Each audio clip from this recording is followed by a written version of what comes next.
ድንጋይ ራስ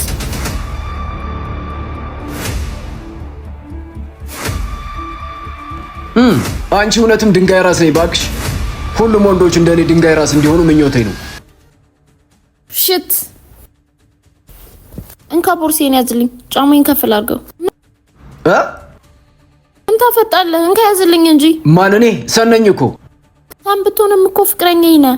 የጓደኛዬ ፍቅረኛ እኮ ቦርሳውን የሚይዝላት እሱ ነው። ወይ ቦርሳውን ያዝልኝ ወይ ጫማዬን አስተካክልልኝ። ቶሎ በል። ነብሰ ጡር አይደለሽም ወይም ወገብሽን አልታመምሽም አይደለ? ቦርሳሽን አስቀምጪውና ጫማሽን አስተካክለሽ እንሂድ። ታን ፍቅረኛዬ እኮ ነህ። እንደውም ጫማዬን ካላሰርክልኝ የትም አልንቀሳቀስም። ትቀሪያለሽ። ፍቅረኛሽ ሆንኩት እኮ ጫማሽ ሲፈታ ከስር ከስር እየተከተልኩ እንዳስልልሽ ወይም ቦርሳሽ እንድሸከምልሽ አይደለም። የፍቅረኛን ጫማ ብታሰርና ቦርሳ ብትይዝ ክብር ይቀንሳል? ክብሬ ባይቀንስም ግን ኢትዮጵያዊ ያልሆነ የነጮችን ባህል ፕሮሞት ማድረግ ግን ትክክል አይደለም። የሀገራችን ባህል ስላልሆነ ሳይሆን ለኔ ክብር ስለሌለ ነው እንደፈለኩ እንደሆነ የማትፈልገው። የጓደኛሽ ፍቅረኛ እንድትጨማለቅ ፈቅዶላታል ማለት አክብሯታል ማለት አይደለም። እሺ አንቺን የማይመጥንሽን ነገር እንድታረጊ የማልፈልገው ስለማከብርሽ ነው እንጂ ስለማላከብርሽ አይደለም።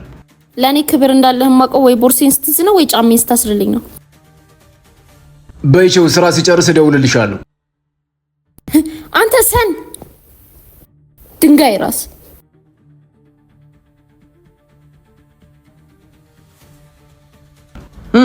አንቺ እውነትም ድንጋይ ራስ ነኝ ባክሽ።